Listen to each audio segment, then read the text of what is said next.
I've already been able to spend so much time here at Ptichford, but now I'm heading off to the treehouse, which is the world's oldest treehouse. But also, this is where Queen Victoria in 1832 had tea. And I'll be having tea with Georgiana, James and Rowena's eldest daughter, to hear more about Queen Victoria's visit. So on the 27th of October in 1832, she stayed at Pitchford for 5 days and then recorded the whole stay in her diary.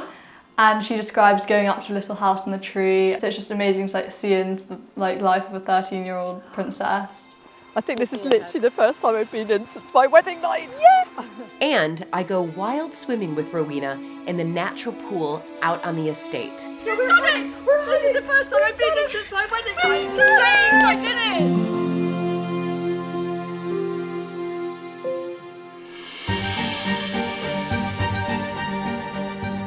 When I married into the British aristocracy, it was the start of a wonderfully exciting journey. But it was also a little daunting. I became a Viscountess, and for an American girl from a small town outside Chicago, that was quite a shock. I live with my husband Luke, heir to the Earl of Sandwich, and our family at Mapperton House in Dorset. Mapperton has opened up an extraordinary new world for me, and I can't wait to share it with you all.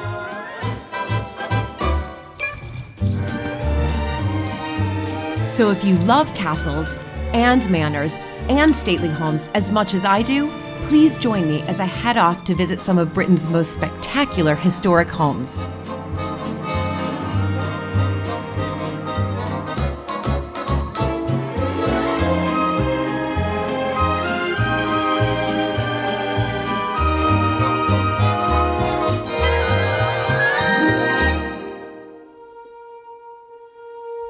Like many historic houses, Ptichford has hosted the royal family over the years. In 1935, the future King George VI and Queen Elizabeth visited, and back in 1832, the then Princess Victoria spent time here. Okay. James is showing me a very special room in the family wing of the hall where Victoria stayed. I think it's wonderful, James, that you have this big connection with Queen Victoria. Yeah. You know, So, she's the second most popular queen, right? that's right. So look, this is where we think she slept. And, you know, over the years, there are a number of kind of guides that have been done for Ptichford. Right, and some right. quite a long time ago, obviously nearer her stay. And they describe, her being in this room, really, really well. I'm just coming, I just love all the carvings. So they, Yeah, I mean, one of my theories is, I think that face looks like, if you look at what Queen Victoria or Princess Victoria looked like when she was a 13-year-old girl, when she visited Pitchford in 1832, that's what she looks like. Right, right. Now, so many people think I'm talking absolute rubbish here, but I think if Victoria had visited Pitchford, that's something you celebrate. Of course. And my view is that they have planted this on the fireplace, just as a kind of Yes. reminder, or kind of just remembering the fact that Victoria was in this room in October, November, on a cold nights in Shropshire in 1832. There is a similarity to Queen Victoria. And we also have to remember that when royalty visits these Yes. historic houses, it's all about celebrating them and making sure that there's some type of memorabilia, if you like, That's right, of that's that right, visit. that's So, right. I look back at Hinchingbrooke, and of course there's the bow window for Queen Elizabeth I's Yeah. visit.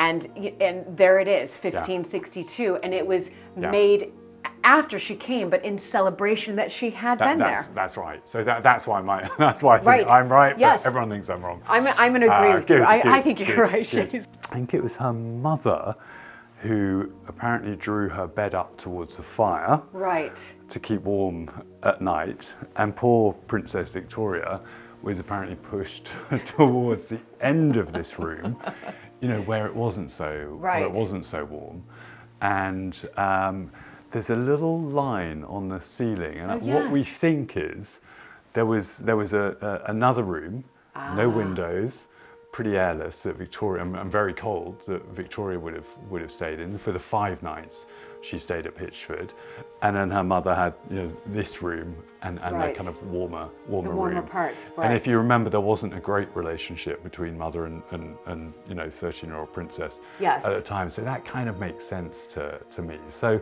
just looking at kind of around the room, there are things that kind of, you know, helps you Yes, it understand, helps you understand. the relationship. I find it endlessly fascinating to read the architectural clues left in the fabric of these historic homes. And at Ptichford, there is a rare secret room called a priest's hole, where visiting priests would hide during the English Reformation of the 16th century. Is it So, in here? yeah, I mean, you try and find it, but I'll give you a bit of a hint that it's in this kind of broad area. But is there a door? There is a door. Yeah, there is a door. And it's not a trap door. It's not on the floor. Okay. Okay, I've got it. I think. Maybe. You're doing well. There's a little lever to, yeah, you're almost there, yeah. Oh, okay. That's it. Oh my that's gosh. It, that's it. No. So this is the priest. Oh my gosh. So it's quite a No. It's quite a large priest hall, or Pope's hall, as they'd be This- called. Go down. Really? Go down. Okay, Yeah. okay. Yeah. I'll hold the trap Okay, door. hold me the trap door. Okay, everybody. I'm descending. The priest hall. Wow. There's windows down here. Yeah. Okay, so there are very, very few priest halls in this country with, you know, windows, Yes. and we think it was. Rowan always describes it as kind of false window, so we think maybe it was boarded up, or there was some vegetation outside that basically disguised it. But I must admit, if I was in a priest hall and there were a whole bunch of soldiers trying to find me, I'd quite like an escape route. Yes. And this provides an escape route. But it is a vast, you know. But it's a was vast this priest hall. created during the Reformation? No, you're absolutely right. So there was a woman called Mary Otley who lived here in the kind of late 15s, early 16s, and she was obviously a recusant, and you know she worshipped the Catholic faith, and you know I'm sure she would have had priests there, and Yes. she needed to protect them, Right. and that you know that window I think is actually quite important. Very important. But they're very few. I think there are only about 3 in the country that That's- actually have a kind of additional kind of access route. Of Normally course. it would just be a small priest hall and you'd be Yeah. claustrophobic. And, Right, and no, you'd exactly. be stuck. If they found you, you'd be stuck. Oh my goodness, it's incredible. It's absolutely, that was incredible. I mean, literally, first of all, I've never seen a priest hole in a historic house, so that was sensational, but also just seeing the windows, they're open there. Wow. I wanted to say a huge thank you to all of our American Viscountess patrons. Without the support of our patrons, we would not be able to make these wonderful historic house episodes that's really bringing history to life. If you are interested in becoming an American Viscountess patron, do check out patreon.com/American Viscountess. Here you'll get early access to all of the episodes, plus a lot of other behind the scenes content, goodies, and in particular, if you do like that 1957 convertible Corvette that you see me in, you get a signed photo of that as well. So do check out becoming a part of our American Viscountess community at patreon.com/American Viscountess.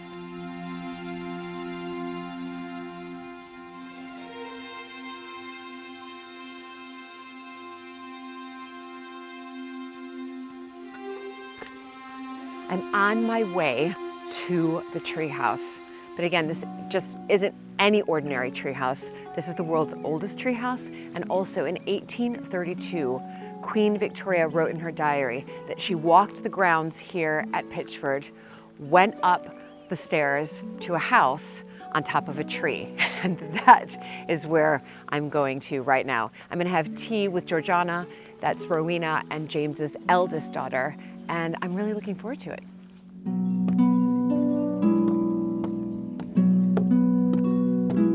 Hi! I gotta give give you a hug. I've heard all about you from your parents, and then I also realized that you're the same age as my number 3. I have 4 children, and you're the same age as my number 3.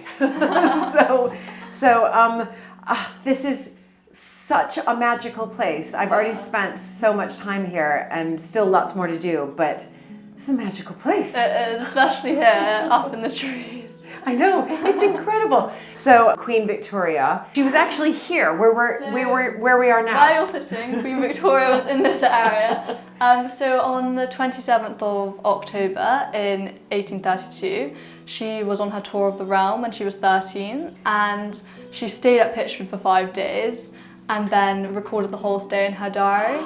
And she describes going up to a little house in the tree, playing the harp with Lady Louisa Jenkinson, who lived in the house at the time, visiting the old dairy, and so it's just amazing to see into the life of a 13-year-old princess. So was this treehouse already here?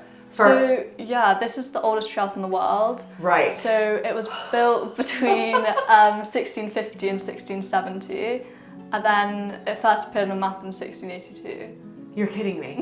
Oh my goodness. So I kind of feel very special right now because I'm obviously in the oldest treehouse in the world, and I'm in the treehouse that Queen Victoria was in. Yeah. So when you were growing up, obviously you were told stories about Pitchford. So because obviously when you were born, it had been sold. Your parents only had just the surrounding estate. But what other stories, you were told obviously the story of Queen Victoria coming here, and that this being the oldest treehouse in the world. But what other stories were you told of here at Ptichford that you can remember before you got the house back? Well, I've always been really intrigued because I would be hearing about this woman called Lady Sybil Grant, and so she was she lived in the house, but she didn't like the sound of running water, and she was afraid of being so close to the graveyard because of the ghosts. And so she converted the orangery, and she literally lived between the orangery and the treehouse. You're kidding me. So she didn't live in that. No, she didn't live in the hall. completely moved out. Her husband lived. You can see his his room window through there. Yes. And she would communicate to him via semaphore, or a megaphone through the window. And then megaphone. And then occasionally they would meet for afternoon tea on the lawn. But every morning her maid would bring up her boiled egg on a silver salver to the treehouse. So she spent a lot of time up here. So she was very eccentric. Right. And so also she dyed her hair with henna, so it was bright orange. And she would tell fortunes. So there would be fairs at Ptichford, and she would tell fortunes on the lawn. So you grew up with these stories being told to you by your parents. Yeah. And because obviously your mom grew up here, but you weren't able to go into the house. No. You just saw it from a distance. So we would quite often walk past, and we would see it over the river, and it would just be really dreamlike. I would always imagine what it would be like to live in the house, and my mum would just be telling me all these stories, and so it was always a dream to get it back. Right, yeah. It was like a childhood fairy tale, but I never thought it would actually happen. Right. And so now, all the time, my whole family have to completely pinch ourselves every day that we're actually here. And were you here when she went into the house? So basically we came back, the first weekend we got it back immediately, we came up, the whole house was completely empty. There was nothing, no electrics, no water, absolutely nothing, just cobwebs, layers of dust. And so, but we were determined to sleep the first night, so we all came. It was amazing, unlocking the door, I still remember. And then we basically spent the next few months mopping every weekend, and cleaning. It was in 2016. Right. So I'm 17 now. I think I was about the same age as Queen Victoria. Right. So I remember feeling exactly. connected to the treehouse whenever I was in here, thinking that she was my age when she'd visited, and it was really, I love being in this treehouse and then hearing the stories of Queen Victoria and Lady Sybil. But I have to ask, once you got the house back, was this one of the first places you went to? Definitely. I just love this. It's such a quiet space. But it's also you feel really connected because it's so old, and you think about all the stories of all the different people up here, and I think it's amazing. I like to come up here and read or have little tea parties, and also the view. It's just you're able to look at everything and look back at the house. So yeah, I love up here.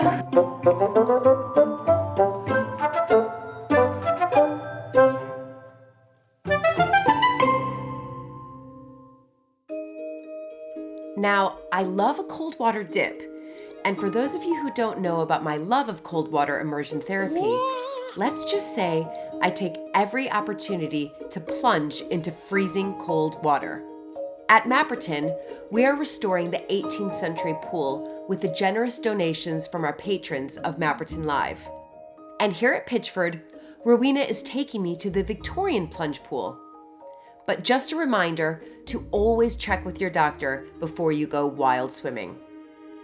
Oh, Ta-da! can't wait. This has your name written all over it, Julie. No, I have to say, Rowena, when you told me that there was a Victorian plunge pool here, I immediately packed this, my swim cap, and my swimming costume, but I'm quite jealous of your swimming costume. You look glamorous. It's fashionable. What is that? It's a Victorian bathing outfit, of course, an antique one I've got especially for our wedding night. In fact, the very last time I wore this, I went for a plunge in the pool, and this is the next time after that.